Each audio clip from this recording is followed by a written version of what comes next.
Fala, nação rubro-negra! Flalusquinho chegando na área e trazendo mais um corte com muitas notícias, informações e muitas análises sobre o grande confronto entre Flamengo e PSG, a grande final do Mundial de Clubes. Parceiro, que vai acontecer nesta próxima quarta-feira. Vamos aqui acompanhar o que a imprensa esportiva está falando sobre essa decisão, sobre essa final do Mundial de Clubes entre PSG e Flamengo, Flamengo e PSG. Aproveita, já se inscreve no canal se não for inscrito, ativa a notificação no sino e deixa o seu like. Agora vem comigo, simbora pro vídeo. Vamos conversar sobre isso. Vambora. Quem vai estar mais manco, eu ou você? Dois joelhos ruins. Não, fale por você, cara. Fale por você. Não tem um joelho bom nessa bancada. Os dois saíram mancando bem aqui. Os dois saíram mancando, levantaram da cadeira mancando. Não tem um joelho bom nessa bancada, aparentemente, hein? Vamos lá. As prováveis escalações, por favor, diretor. Vamos lá. Você está imaginando... essa... Tem opções. Plata, o Bruno Henrique, Cebolinha, Olino, Carrascal. O Plata pode jogar numa das pontas. Mas vamos lá, discorra sobre as suas dúvidas e como você acha que vai ser o desenho do Flamengo. Então, eu levantei essa tese só do Danilo lá, justamente porque do lado esquerdo tem aquele carinha lá, ó. Eu não acredito pela razão... Danilo é zagueiro hoje e não vejo por que tirá-lo da posição. Eu acho que a escalação, tudo bem, Varela... E aí, essa aqui é a única dúvida que eu tenho, tá? Danilo ou Léo. Acho que, pelo momento, por ter feito os gols importantes, Danilo pode ser uma opção amanhã. Danilo, Léo, Alexandre, para mim, tem que ser titular, pelo equilíbrio defensivo que ele dá, por jogar muito bem por dentro, ainda mais tendo o Lino, que é um cara bem de beirada de campo. Pulgar e Jorginho, uma dupla espetacular, o quão bem esse cara que fez o Flamengo. É uma coisa incrível de liderança, de passe, de visão, de ser o gatilho para saltar a pressão, de fazer o time do Flamengo subir na hora que tem que subir. É um jogador que está sempre aqui, ó, escaneando, sempre olhando pelo lado, em cima do ombro para ver o posicionamento. O diferencial do Flamengo, como o Felipe Bastos citou, Arrascaeta. Porque tendo dois caras de velocidade... Que não fez grandes jogos contra o Chelsea e contra o Bayern. Tem inclusive esse clichê. O Arrasca contra times mais físicos, mais intensos, às vezes não joga tão bem. Muito se deu porque ele estava chegando no ápice. Se a gente for buscar no início da temporada, o Arrascaeta estava machucado. Ele estava chegando no ápice físico dele ainda. Mas já vinha de um brasileiro bom, né? Os outros jogadores já estavam jogando mais o Campeonato Brasileiro. O Arrascaeta ainda não. Ritmo, né? Ele estava pegando ritmo, tanto que, para mim, no jogo do Vitória, é que ele recupera esse ímpeto físico que ele atropelou o ano. Eu acho que ele continua sendo a diferença do Mas você concorda que sempre tem essa questão do Arrasca, né? Um jogador que reina na América do Sul, mas como é um Arrasca contra times diferentes, times europeus? Sim. Mas tendo esses dois jogadores do lado de campo para fazer essa recomposição... Até hoje ele não conseguiu fazer contra times europeus o que normalmente ele faz aqui. E por isso a escolha, talvez, de um ou outro, Pedro ou Arrascaeta. Por conta de quando tá sem bola. Quando tá sem bola, o Felipe cobra muito. O Pedro para amanhã, gente... o Pedro não vai. Pedro não vai. Para jogar poucos minutos, né? Se entrar. Se entrar. Eu acho que amanhã a dúvida entre Pedro e Arrascaeta pode ser isso aqui. Arrascaeta ou Carrascal. Justamente por esse motivo do jogo de muito embate físico. E se é para escolher um dos dois, obviamente o Felipe vai escolher o Arrascaeta. Eu acho que o Plata vai lá e o Bruno Henrique para ficar esse cara na referência, por mais que... Mas se ele saca o Carrascal, não vai contra aquilo que a gente está dizendo, que é tão importante controlar o meio campo, porque o Carrascal é um jogador que... Mas o Plata consegue... também, né? Claro que o Carrascal tecnicamente é melhor do que o Plata, mas o Plata consegue fazer esse trabalho. É porque eu estou pensando muito na questão defensiva, pelo lado esquerdo do PSG. Kvaratskhelia e Nuno Mendes. É um lado que passa muito, é um lado de muita força, é um lado que tem um para um muito forte, né? A gente vai chegar no PSG, o PSG não tem lateral direito. Aliás, só tem um no elenco, que é o Hakimi e não joga. Mas é isso, Rizek, eu acho que o Flamengo está muito bem desenhado no seu DNA, no seu jeito de jogar, que está muito bem implementado. Então, assim, porque assim, e foi muito impactante, né, ver aquilo ao vivo, para jantar o PSG na final, acho que foi o único time em toda a temporada que jantou o PSG, foi o Chelsea.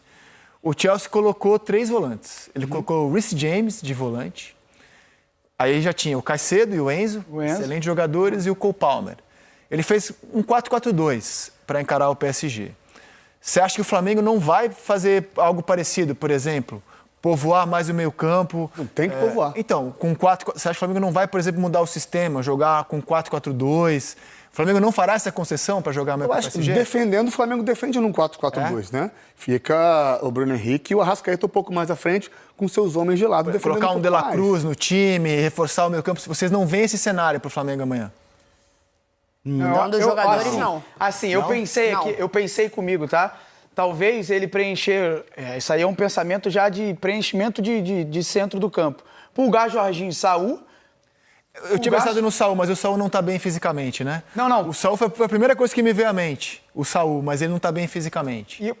Foi na minha cabeça. Pulgar, Jorginho e Saul, dando-lhe um pouquinho mais de liberdade pro Arrascaeta, porque você tem esses três aí que cumprem taticamente. Aí o Lino aqui pelo lado esquerdo, né? Até para ajudar o Alexandro nessa recomposição. E o Bruno Henrique para atacar o espaço. Essa na minha cabeça. Mas o Plata me entra muito bem lá do lado direito, porque lá do lado direito vai ser um jogo muito físico, de muita intensidade, por conta do Nuno e do Kvaratskhelia. Exatamente, então, cara. Lá do lado esquerdo problema, cara. É um lado que problema, o Paris é velho. muito forte. Nuno, o Nuno não está bem fisicamente. O reserva dele é o Lucas Hernandes, brother. Então, assim, Então, esse lado aqui Se o Saul tivesse bem, poderia ter um Saul para fazer aquele Gerson do Mundial do meio do ano. Ser um cara mais de marcação aberta na direita, fechando um pouco mais o centro, mas ele não tá bem fisicamente. E não é jogo para você arriscar um jogador que tá na minha boca. Assim, eu acabei de conversar com um amigo meu aqui, acabei de falar com ele, que ele tá lá, Diogo Linhares é o preparador físico, ele falou que tá todos 100%. De quem? Do Flamengo. Inclusive o Saul. Todos 100%. O Saul, porque o noticiário dizia que o Saul não estava tão bem, né? O Saul me veio à mente porque é um jogador que já teve boas atuações no ano, é europeu, está habituado a esse tipo de Por enfrentamento. isso que eu acredito que ele vai lá. Acredito muito nisso que o Ramon acabou de falar.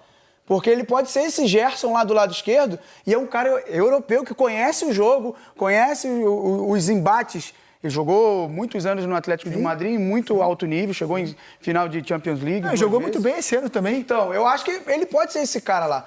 E ser esse cara para realmente trazer o equilíbrio defensivo que o Flamengo precisa e muito mais, que o Saul, ele traz qualidade também com posse de bola. Então, eu acredito que é muito mais um jogo que o Felipe vai pensar de intensidade e competitividade, mas um jogo tático também. Porque, novamente, o lado esquerdo do Paris Saint-Germain é um avião, aquilo ali. E o lado direito já não é tão avião assim. Claro que você dois ótimos jogadores.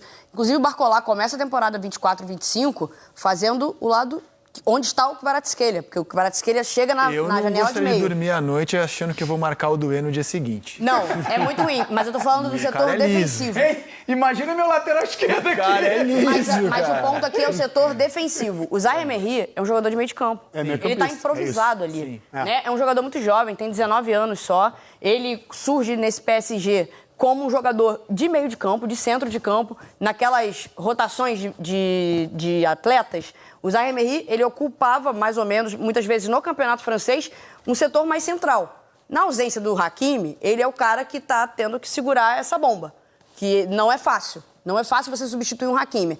E aí, quando você olha a dúvida entre Marquinhos e o Zabarni, talvez esse lado direito da zaga do PSG, ofensivamente falando, dispensa maiores apresentações.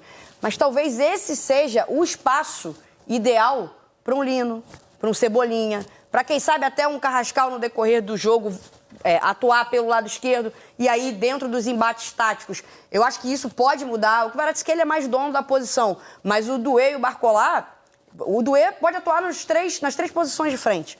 Já viu o Duê jogando de centroavante? Não um centroavante fixo, um cara mais falso 9. Já viu o Duê pelo lado esquerdo, o Duê pelo lado direito. O Barcola começa a temporada antes da chegada do Kvaratskhelia como ponta esquerda. Isso aí. Fazendo uma fumaça danada contra qualquer dos adversários. Você tem o Dembélé e o Gonçalo Ramos, que têm perfis diferentes. O Dembélé, a gente não sabe ainda se joga, mas é um cara que sai também para buscar jogo e, se for necessário, joga do lado de campo também. Ele não tem problema com isso. O Dembélé é um cara mais... o Gonçalo Ramos é um cara um pouco mais... de menos mobilidade, mas ainda assim é uma dor de cabeça. Só que esses dois atletas aí, desse setor defensivo do PSG, tanto o Zaire Emery quanto o Zabarni, a gente não sabe se vai ser ele, mas talvez esse seja o ponto de atenção do PSG. E o ponto de atenção para o Flamengo, quem sabe, conseguir explorar. E é bem provável que a dúvida seja essa mesmo, porque o Beraldo joga pela esquerda, né? Sim, ele é e aí o Pátio... O Pátio também é titular. Absoluto.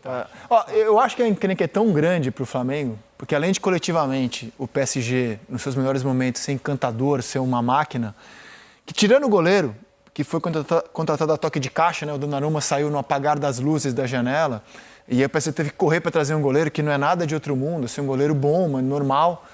Tirando o goleiro, assim, que você pode discutir, eu afirmo tranquilamente que nenhum jogador do Flamengo seria titular do PSG. Nenhum. Será? Minha opinião. Me acha um jogador aqui do Flamengo que substituiria alguém do PSG. Não seria, também não acho. Seria. Não seria. Nenhum. E normalmente é assim goleiro, mesmo, né? gente. Oi? Só o goleiro que... Não, o goleiro você discute, né? Porque do Nossa. PSG não é... Se fosse o Donnarumma, não discutiria. Mas assim... Teve sua primeira convocação agora, mas tudo bem, acabou de Não, o chegar. goleiro é ok, assim. Ainda não caiu nas graças do torcedor Cara, do eu PSG. acho que o Jorginho e o Fabian Ruiz, eles têm um embate aí. Fabian Ruiz, eu acho que é o ponto diferente Não, desse... o Jorginho no auge jogaria, mas o Jorginho de hoje eu acho que não joga, não. Por melhor que seja o Jorginho, hein? Que é um baita jogador, hein? Eu gosto muito do Jorginho. E o Fabian Ruiz, ele tem alguns aspectos de intensidade. Com bola, ele faz a diferença pro Porque ele jogou na Euro. Não, o Fábio Não, joga muito. Eu não tô falando isso. É impressionante. É isso. Se fosse escolher meu time, tá? Meu time. Para o ímpar. Para o ímpar, Você Jorginho. ganhou. Hoje, O Jorginho. pra jogar Jorginho, na Europa. eu gosto do Jorginho, eu gosto do Difícil Jorginho. essa escolha. Eu também não, eu gosto muito do Jorginho. Eu acho ele um cara top do mundo, campeão europeu pela Itália, mas hoje o Fábio Ruiz na Euro ele foi um time que tinha Lamine Yamal, Nico Williams, ele foi, para mim, um diferencial absurdo dessa Então, assim, é uma encrenca gigante e, insisto, o nome é façanha. Façanha. E o momento do PSG? Você pode se animar, mas eles estão em segundo no francês. Quer dizer pouca coisa. Porque no campeonato francês, eles poupam um jogador para acelerar na Liga dos Campeões. E, assim, a hora que eles colocarem, a hora que eles quiserem, eles vão levar o campeonato, né? Assim, é a tendência, é aquilo que tem acontecido com raríssimas exceções. E eles estão bem na Champions, né? Eles têm a terceira melhor campanha da Champions com 4 vitórias na competição. Então, sim, eu acho que é uma encrenca muito grande mesmo. Que torna mais deliciosa a façanha se ela acontecer. É uma dor de cabeça do bem, de certa forma, né? Porque se o seu grande problema é enfrentar um PSG, encontrar meios para tentar fazer frente a um time tão poderoso, parabéns. É porque você chegou muito longe, né? Mas, por mais que o momento do PSG talvez não seja o mais convincente dos últimos anos, ele não precisa... É muito bom. Primeiro, é muito bom. Segundo, é um começo de temporada lá também, né? A gente está vendo o início dos campeonatos europeus. E eu tô com você. Quando o PSG vira a chave, vai ser muito difícil segurar esse time. O PSG, na última temporada, ele ganha o campeonato francês, assim, com muita facilidade. Mas com muita facilidade. Não, e ó, as vitórias... Hoje ele é segundo, mas é um começo... Time reserva. Quer dizer Mas nada. é um começo As vitórias de... do PSG na Champions. 4-0 no Atalanta. 2-1 no Barcelona, fora de casa. 7-2 no Bayer Leverkusen, fora de casa. E 5-3 no Tottenham em casa. É uma encrenca, cara. Não é. Uma dor de cabeça. É uma encrenca. E eles têm o jogador... Antes de começar a temporada, parecia... Se alguém dissesse que o Dembélé seria eleito o melhor do mundo, você mandaria internar, certo? Certo. Né? Mas eles têm um jogador que, de forma inconteste, pelo menos para mim, já levou a bola de ouro e tudo indica vai levar o The Best daqui a pouco também. Porque ele foi o melhor jogador da temporada, na minha opinião. Ele foi. Eu acho que junto com o Yamal. O Yamal jogou muita bola. O Yamal eu acho um jogador mais especial, né? Mas como esse prêmio normalmente é dado Mas ele ao tem que time dar vitorioso da temporada... Pro Dembélé. Dembélé, pra mim, até pelas conquistas, até por tudo que ele viveu no Barcelona e depois ele é contratado pro Paris Saint-Germain, se a gente for ver, ele era o patinho feio, né, no Barcelona, e ele chega no Paris Saint-Germain com muita autoridade, e se tornou esse jogador decisivo, né? Ele foi decisivo na Copa do Mundo de Clubes, foi decisivo na Champions League, foi decisivo no francês, a gente bota sempre, mas esse jogo contra o Real Madrid, O que ele fez nesse jogo do Real Madrid foi uma brincadeira. E aí, pensando no jogo de amanhã, se entrar o Gonçalo, não entrar o Dembélé, muda também a característica de ataque do Paris Saint-Germain. Mas se entrar o Dembélé, é muito difícil para os zagueiros do Flamengo. E o Dembélé, ele conseguiu, eu acho, ele conseguiu repartir a responsabilidade que se cobrava dele em algum momento de ser um protagonista. Eu acho que tinha muito dessa pressão em cima do atleta e talvez antes do PSG ele nunca tenha conseguido assumir o papel ou as expectativas, cumprir as expectativas que existiam em cima do atleta. E hoje, talvez num elenco mais pulverizado, como o PSG, que tem estrelas em todos os setores do campo, quando você aciona o protocolo Dembélé, ele parece que flui de uma maneira mais natural. Ele é um cara que está jogando leve, né? Enfim, agora está nessa questão física, mas quando estava bem fisicamente, ele parecia estar muito tranquilo do que fazer dentro do gramado, sem tanta responsabilidade. Porque ele olha para o lado, ele vê o Doué. Foi o Golden Boy esse ano também. Ele vê o Kvaratskhelia. Joga muito, cara. Ele levou tudo, né? Joga muito, Aí cara. você olha para o meio de campo, você vê um Vitinha, você vê um João Neves, você vê um Fabian Ruiz, que botou aquela Eurocopa do ano passado no bolso. Até hoje não entendo como é que o Rodri ganhou o prêmio de melhor jogador daquela competição. O Fabian Ruiz jogou muito. Ele foi magnânimo. É impressionante o que jogou ele bola. Foi o quê, dona magnânimo. Magnânimo. Ele jogou muita bola. Ele foi soberano. É gostei. inacreditável ele não ter vencido o prêmio, pra mim, de melhor jogador daquela competição. Então o Dembélé hoje ele tem jogadores com quem ele consegue repartir essa responsabilidade. E eu acho que isso deixa o jogador um pouco mais leve. É um time moldado pelo seu técnico. Quando perde o Mbappé, quando perde o Messi, sem as estrelas, sem os galácticos, o PSG se achou com o Luiz Henrique, de um jeito de jogar muito solidário. E sobre os técnicos falamos agora. Vamos colocar os dois aqui, o Felipe e o Luiz Henrique, e debater um pouco sobre o trabalho de ambos. O currículo do Luiz Henrique é mais extenso, né?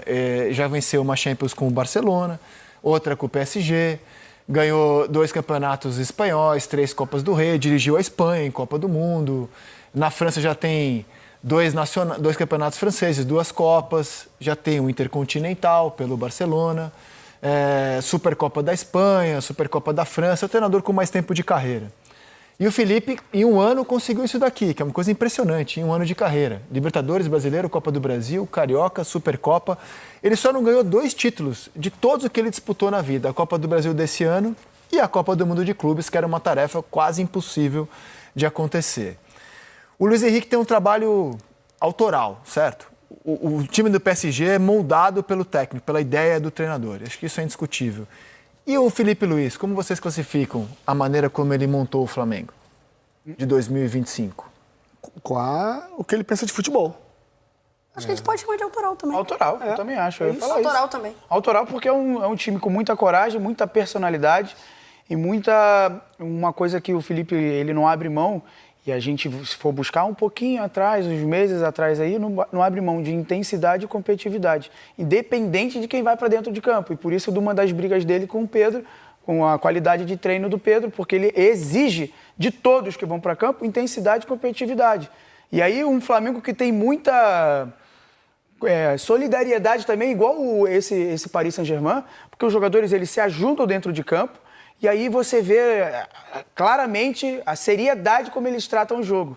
E o Felipe tem a mão sobre tudo isso que o Flamengo faz em todos os momentos do jogo. O Felipe é um cara equilibrado, um cara pé no chão, né, sensato. Eu acho que ele passa isso para a equipe dele. O Flamengo, nos jogos que teve em 25 em relação a passar dificuldade dentro do jogo, não se desesperou. Eu acho que isso é muito mérito do técnico também de conseguir fazer. Claro que os jogadores experientes, vencedores, com essa mentalidade mais forte, conseguem segurar uma barra, uma pressão durante o jogo por mais tempo, não deixando cair o seu desempenho técnico e físico e mental, né? Mas se passa muito pelo Felipe, de moldar esses jogadores, por mais vencedores que sejam, para em momentos como esse não se desequilibrarem. E amanhã é um jogo para isso. É um jogo que o Flamengo, em tese, vai ter mais dificuldade do que tem jogando aqui na América do Sul. Então é a prova desse grande técnico que a gente está se formando, né? Como ele vai moldar essa equipe mental para o jogo de amanhã. Técnico se formando. Eu gostei dessa dessa última expressão. Porque o Felipe Luiz, ele está há pouquíssimo tempo. Ele está há pouco mais de um ano no comando do Flamengo, no comando de uma equipe profissional. Ele começa, né, na base e hoje ele tem no continente. E falei de maturidade no começo do programa, eu acho que isso é importante. E a gestão de grupo também. A gente está falando aqui de um elenco com vários jogadores com grandes histórias no futebol. Jogadores cascudos, cobras da bola, enfim, utilizem a gíria Deixou o Vinha fora. que vocês quiserem. Exato. É um cara que tem a personalidade de entender, de gerenciar. E se o jogador ficar de bico, paciência. Problema. Paciência. É parte do jogo. Então não tem como a gente não colocar o Felipe Luiz, mesmo com tão pouco tempo, e ao meu ver, ainda muito promissor, como esse treinador extremamente autoral. Vamos ouvir o Luiz Henrique sobre a motivação do PSG para ganhar esse Intercontinental na casa deles. Afinal, o jogo é na casa do patrocinador. Quem banca esse PSG milionário? Fala, Luiz Henrique. Je pense que c'est une motivation très claire. Marquer l'histoire à Paris, ça a été un objectif la saison dernière et continuer à marquer l'histoire, c'est l'objectif de cette saison. Et chaque finale est différent. Ce sont des matchs particuliers parce que il faut être prêt et attentif pendant tous les matchs et tout ce que chaque action peut être important et décisif dans la finale et avoir ce contrôle, avoir la motivation juste pour les matchs, c'est important et on est prêt. Je pense que dans le début du championnat, on a eu des problèmes et l'équipe a montré cette mentalité qu'avait montré l'année dernière et demain, ce sera difficile parce que Flamengo, ils sont une très bonne équipe et ce sera une finale serrée. A história do Flamengo nessa competição, ela começa num tempo, anos 80, em que o futebol brasileiro tinha times melhores que os europeus. E foi por isso que o Flamengo, histórico de 81, botou o Liverpool na roda, atropelou sem dó nem piedade e levantou o caneco. Aí veio o melhor time do Flamengo desde os anos 80, 2019. Conseguiram fazer um baita jogo com o Liverpool. O que faltou naquela partida vencida pelos ingleses por 1-0, o gol do Firmino, e que foi até a prorrogação? Para mim faltou elenco. O Flamengo, quando precisou de banco, não conseguiu a qualidade necessária para esse tipo de enfrentamento. Em 22, se planejou muito mal, trocou de técnico, começou mal o trabalho com o Vitor Pereira, chegou muito tarde, caiu ainda na semi e um desperdício de talento. E agora ele chega, obviamente, sem a mesma qualidade de 81. Também acho que não tem a mesma qualidade do time titular de 19, mas ele tem uma vantagem em relação ao trabalho do Jesus. O Felipe tem mais opção de elenco. Se ele precisar mexer no time, como a gente viu há pouco, ele tem condições melhores do que a que o Jesus tinha em 19.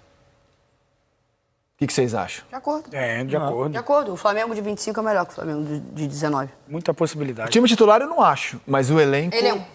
O elenco ele tem mais condição. É mais robusto. Um elenco que você faz as trocas e ele não cai tanto, que você tem uma leitura muito apurada de jogo e a forma como o Felipe Luiz comunica isso. Ele colocou Berril, colocou Lincoln em 19. Exato. Hoje ele tem jogadores. Do jogo, né, o Lincoln. Hoje ele tem o Pedro no banco. Pedro no banco. Saúl no banco. Saúl, Cebolinha, ou Samuel Lino, ou De La Cruz. Danilo e Léo Ortiz. Um ou outro vai estar no banco. Ou seja, 2 jogadores de seleção brasileira. Sabendo que vai ser que pode ir para a prorrogação, ele tem um banco melhor do que ele tinha em 19. Tem. Sem dúvida. Tranquilo. Eu não entrei nessa discussão, mas o Flamengo de 19, para mim, tem um lado direito muito melhor do que o de 2025, que é Rafinha e Everton Ribeiro. Para mim só, porque o restante eu acho que o de 25 é melhor. Eu acho que o de 25 polêmico isso, hein? Eu acho. É que tinha Gabigol e Bruno Henrique no momento mágico, né, cara? Assim, no ano mágico da vida deles, né? E aí, o Arrascaeta de 25 ou de 19? De 25. 25. De 25. Pablo Maria ou Léo Pereira? Léo Pereira. Eu prefiro o Léo Pereira. Eu também, Léo Pereira. Felipe Luiz, eu acho que era melhor do que hoje o Alexandre, mas é empate técnico. Ai, não, é pra mim empate técnico. Empate técnico. Esse aí dá pra dormir com dúvida. O Rodrigo Dá pra Caio, dormir com dúvida. eu acho subestimado, cara. O Rodrigo Caio seria titular no Flamengo de hoje pra mim. O Léo Ortiz e Danilo, eu acho... Não, muito bom também. Eu não tô falando da qualidade, mas tô falando do ano. Pra mim, Léo Ortiz e Danilo estão na frente do Rodrigo Caio, que também era muito importante, tá? Era muito importante. Mas assim, independente de nomes, eu acho que o time tinha um futebol melhor, assim, ainda melhor do que esse Flamengo de hoje. Mais encantador, mais insinuante. É isso. O time titular. A gente jogou contra esse Flamengo. Foi... E o Flamengo fez um gol, era Vasco-Flamengo no Maracanã, o Flamengo fez o gol com 40 segundos. Eu tava no banco esse dia, eu olhei pro Henrique, que tava do meu lado, e falei assim, hoje... Recolhe, porque vai ser difícil. A gente conseguiu, foi um 4-4 muito empolgante, o Vanderlei fez um dia também muito perfeito. Mas era um Flamengo que isso, enchia os olhos pela qualidade, intensidade e muita irreverência dentro de campo. Everton Ribeiro, que isso, jogava muita bola, é um cara. Não há dúvidas, assim, o Palmeiras levou o jogo para prorrogação com o Chelsea, perdeu de 2-1 também. Mas não há dúvidas de que o Flamengo de 19 é um ponto fora da curva nesse enfrentamento América do Sul e Europa. Sim. De jogo equilibrado, né? Sim. Foi um jogo duríssimo pro Liverpool. O Flamengo de 19, na minha opinião, ele é um marco para o nosso futebol em relação a estilo de jogo, a pressão alta, a você querer a bola o tempo inteiro, né? Eu falo que o JJ, ele marcou uma época no Brasil. Tem uma época, na minha opinião, tá, gente? Pré-JJ de futebol e pós-JJ. Não estou aqui botando o europeu lá embaixo, o brasileiro, não é isso. É porque ele mudou a nossa mentalidade de pensar futebol. Então, para mim, esse Flamengo de 25, que o Felipe Luiz estudava o JJ, a maneira de treinar e de jogar, é uma evolução daquele de 19, né? Só que todos evoluíram igual. Naquela época só o Flamengo fazia daquela maneira. Então por isso que colheu esses frutos que colheu em 2019. Aí as coisas vão caminhando, as equipes vão aprendendo, vão abrindo os seus horizontes, vão aprendendo com quem tem que aprender, as coisas crescem. Amanhã o aluno tem a chance de superar o mestre. Felipe Luiz tem a chance de fazer aquilo que nem o Jorge Jesus, naquele histórico Flamengo, conseguiu. E a gente vai para o intervalo com esse clima de expectativa e de ansiedade para falar do outro grande jogo de amanhã, a final da Copa do Brasil entre Vasco e Corinthians, o Seleção volta já. Então tá aí, meus amigos, o Flamengo que já está prontinho, parceiro. Felipe Luiz já tem, tá? O time dele para o confronto desta quarta-feira. Mengão que treinou na segunda, treinou na terça e agora, né, o Felipe Luiz, logicamente, vai manter esses jogadores num nível de concentração total até a hora da partida. E, parceiro, vou falar pra vocês, hein? É o grande jogo do Flamengo aí na temporada de 2025. Beleza que o Flamengo já conquistou aí, né, a Libertadores, o Brasileiro, né, conquistou os campeonatos que tinha que disputar, mas, galera, vale simplesmente um bicampeonato mundial, vale o mundo de novo. Estamos a um jogo, mas, claro, contra um adversário muito difícil que é o PSG, mas é um jogo, e um jogo o Flamengo vencer o jogo e ser campeão do mundo de novo. Meus amigos, vou falar pra vocês, tá difícil dormir, tá difícil controlar a ansiedade, o coração batendo a milhão. E nesta quarta-feira será o grande dia, o grande confronto. E eu tô muito confiante, galera, eu tô muito, mas muito confiante que o Flamengo vai fazer o jogo perfeito e vai conseguir esse título do Mundial de Clubes, se Deus quiser. Vou deixar aqui os créditos pro canal do Sport TV, link deles na descrição do vídeo como forma de crédito. Vou pedir a você que não é inscrito para se inscrever no canal, ativar o sino e deixar o like. Dispara esse like aí, vamos disparar esse like, né? Logicamente para mostrar a nossa força. Daqui a pouco eu trago mais novidades para vocês aí do nosso Mengão. Afinal de contas, isso aqui é nossa paixão, isso aqui é nosso amor. Fui, nação!